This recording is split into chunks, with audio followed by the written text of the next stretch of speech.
Now let's look at the report itself.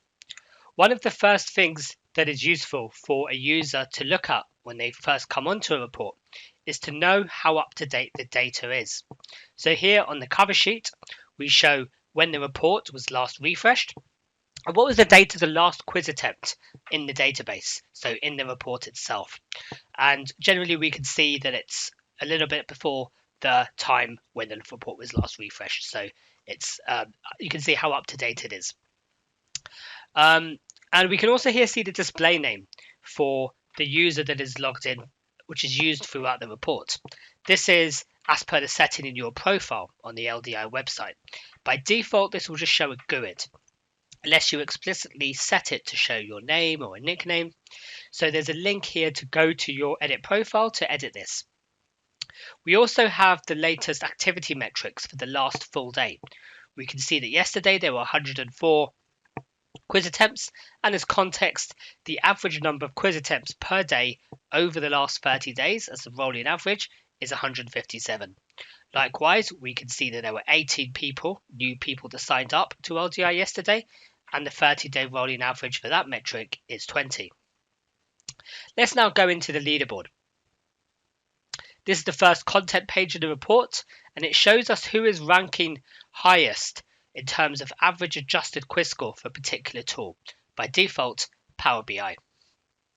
So we can see how many quiz attempts there have been on the site, so 54,000 total number of quiz attempts, and how many users have taken those, so 4,646 active users, so people who've taken at least one quiz, Power BI quiz, on the LDI website. The score for those is 73%.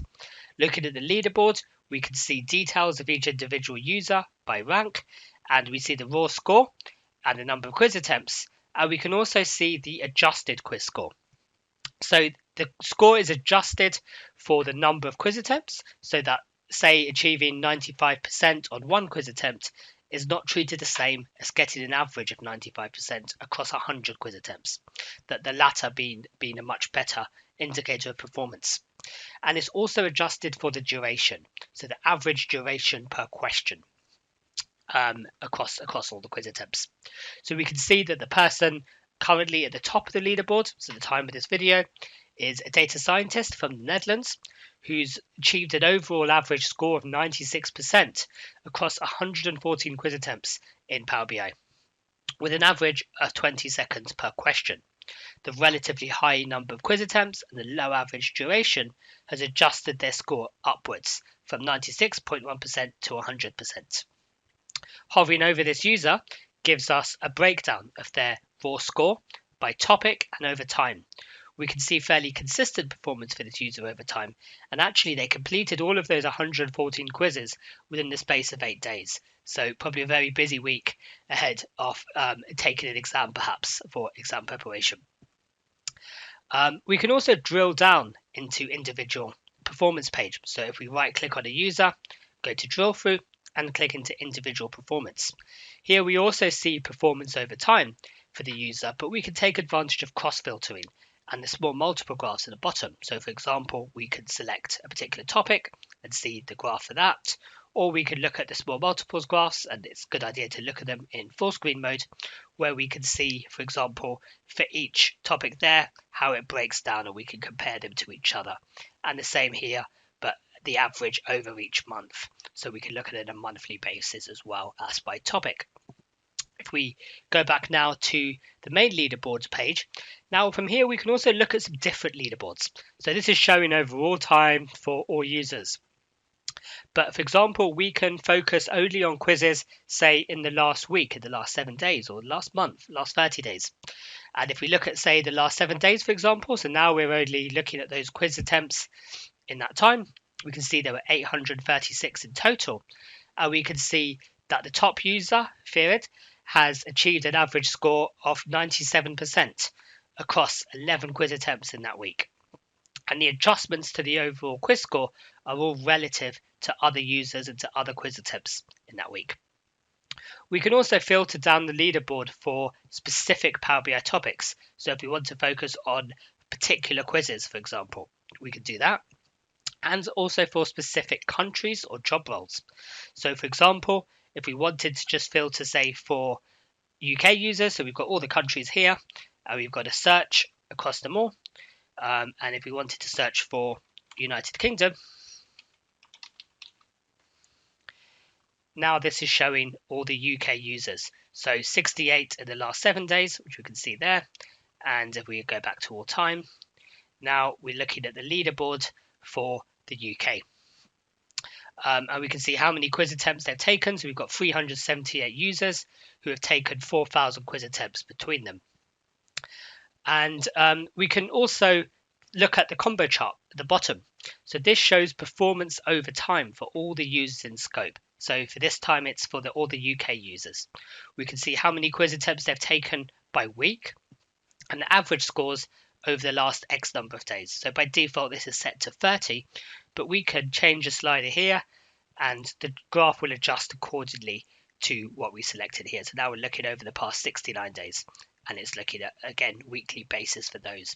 So we can see in that period, there were 1,257 quiz attempts by the UK users and 127 distinct individuals who achieved an average raw score of 72.4%. Now, there's a lot of information on this page, and it might not be obvious to users what this report page is telling them. So what I also like to include on each page is a series of problem statements and questions that the report page answers. And it's accessible here from clicking on the question mark. This opens up the scoping template, which I use in most of my community presentations, outlining the specific users that this report and the report page is targeted to, which problem statements they have, the key questions that this report page answers, so the key questions that relate to this problem statements, the KPIs and measures which are used in this report page that are used to answer these questions, what you could view and filter those KPIs and measures by, and what the source of data behind this report page is. So that's quite useful for users to be able to see without necessarily having a video or educational material on how to use the report. Let's now navigate to the next area of the report, my performance versus benchmark.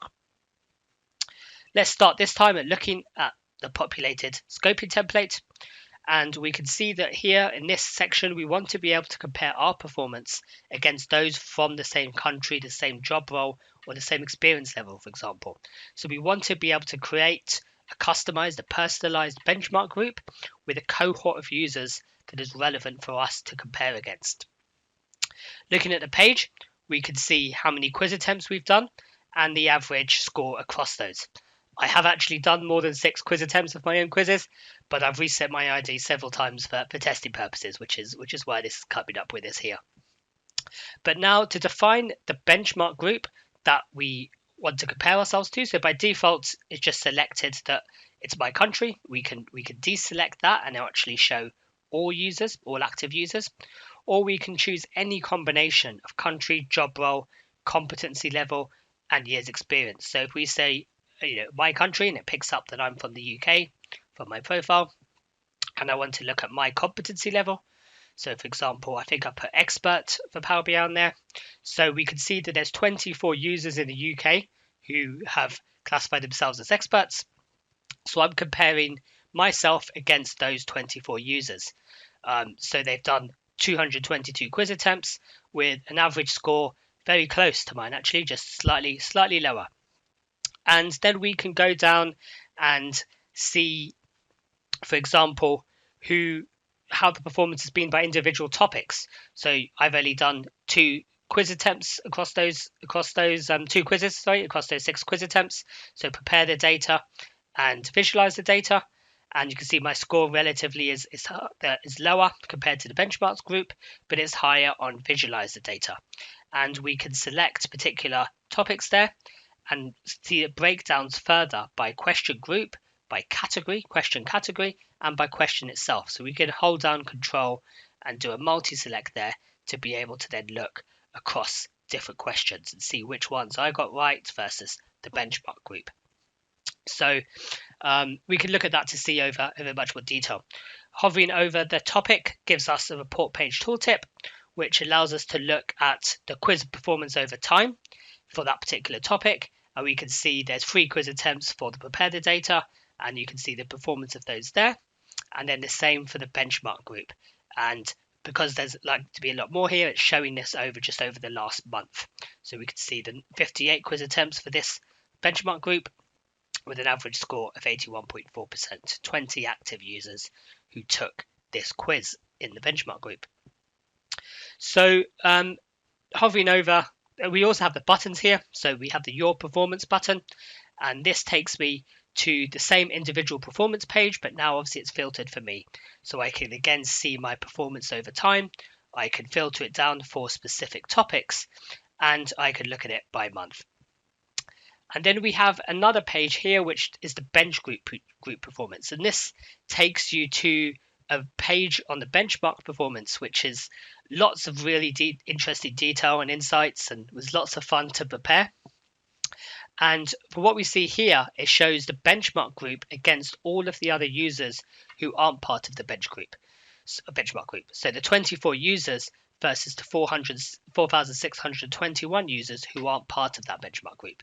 So we can see the number of quiz attempts and the average score between them. In the bottom left-hand line chart, we can see compare performance for both groups, for both cohorts over time, and use the assume axes to expand or contract the time that we look at, or to change that time period that we want to compare their performance. We can see in black we have the benchmark group, and in blue we have the people who are not in that benchmark group. And looking there at average raw quiz score. The scatter plot in the bottom right hand corner plots the quiz scores and the number of quiz attempts of all individual users, categorized by whether they're in the benchmark group or not. So if we expand that out here, we can see the black dots represent the users, a subset of those users who are in the benchmark group, and then the blue dots represent others.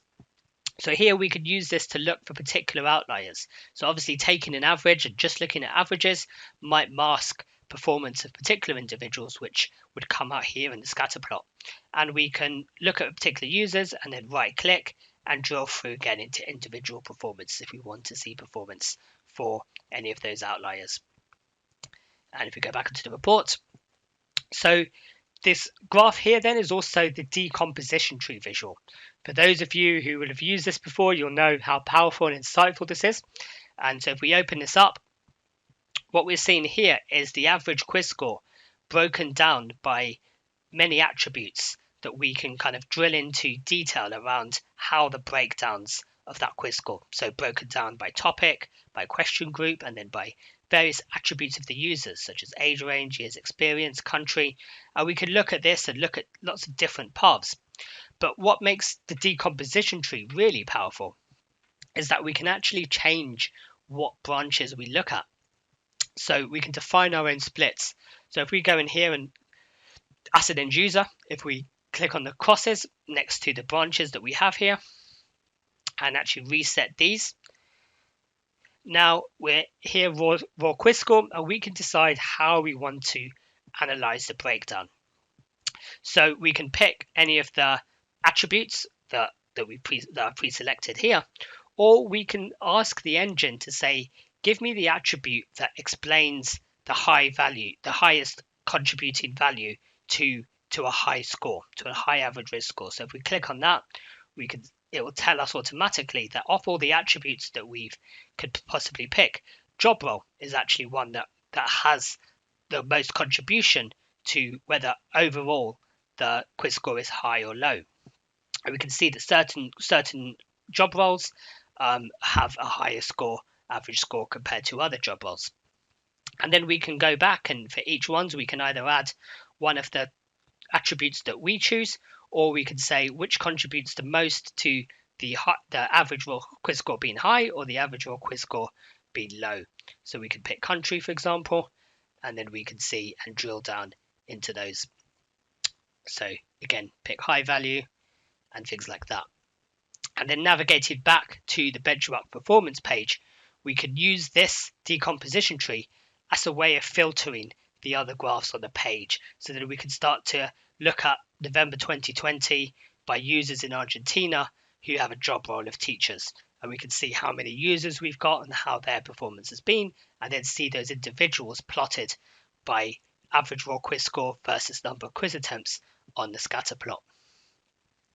Now, let's go to the next page, which is topic performance. So looking at the populated scoping template for this, we can see that this page is all about seeing individual questions and the details of what those questions actually were. So what were the quiz questions, and what was the question, what was the feedback text, and things like that. So at the top, we can see the various Power BI topics, each quiz, along with the average score. Let me just close this. And underneath, we can see it broken down by question group. And then here we see the individual questions. And in here, in the table, we see the questions, the feedback text, and links that are included in the feedback text, for example, to Microsoft Docs and Learn. So if we focus on a particular quiz, say prepare the data, we can now see which question groups have the highest, lowest question score. And clicking on one of these, say profile the data, we could then see those questions. So these, by default, this card browser visual shows us all the questions under the profile the data question category, and we can scroll across them, and we can also switch this view to look at them sorted by average question score. So here we can see which ones have the highest score, so A34, and where I've answered them, it actually shows my average score as well. So here we can select a particular question, or we can look at all the questions again within profile the data.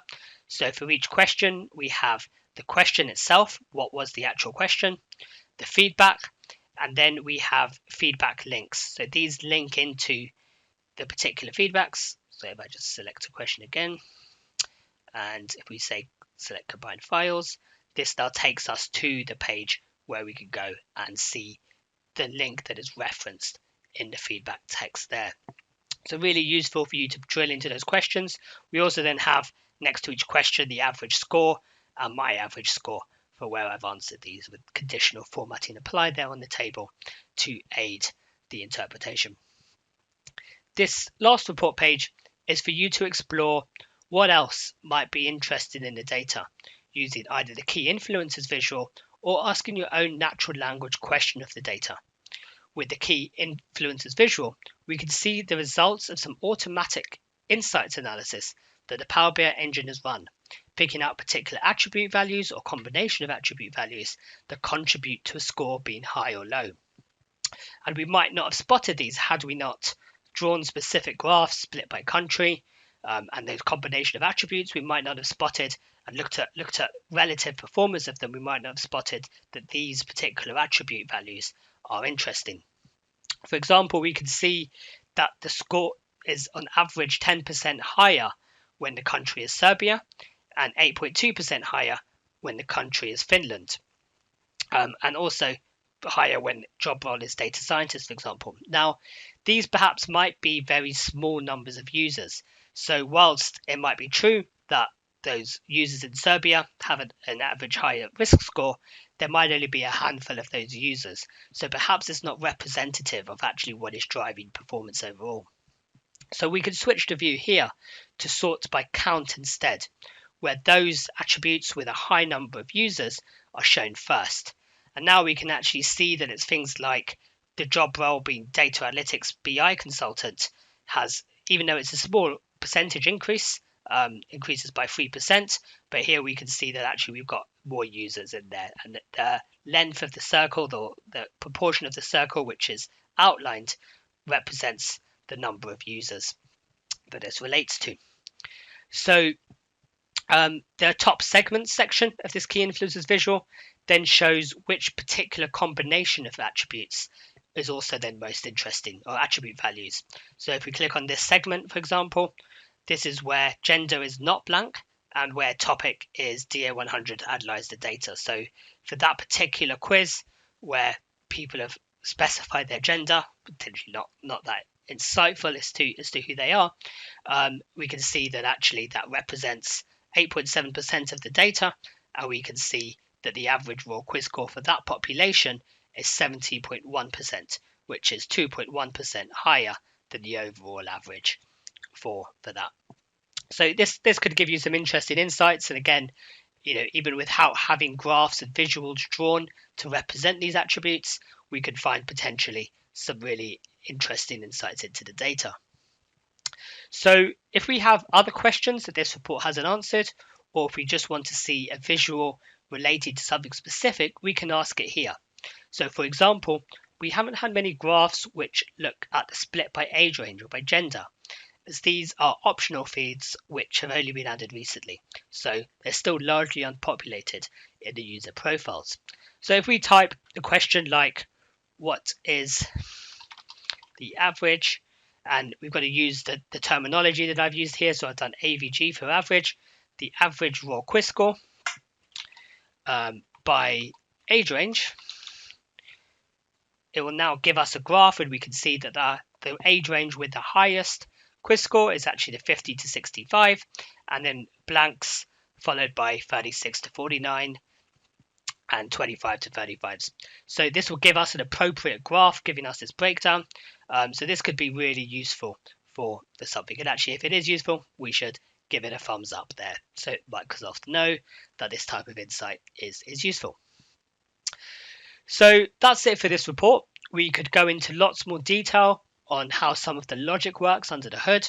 There's some quite complex stacks behind the benchmarking and the various filters for the leaderboard, but we'll leave those to another session for those interested. There's also another report tab in the embedded analytics page, which is the certificate of completion. This gives you a certificate showing the number of quiz attempts you've done in Power BI and the average score. And this is just, again, your display name. So if you haven't changed it or you've set it to GUID, then that's what will be displayed here.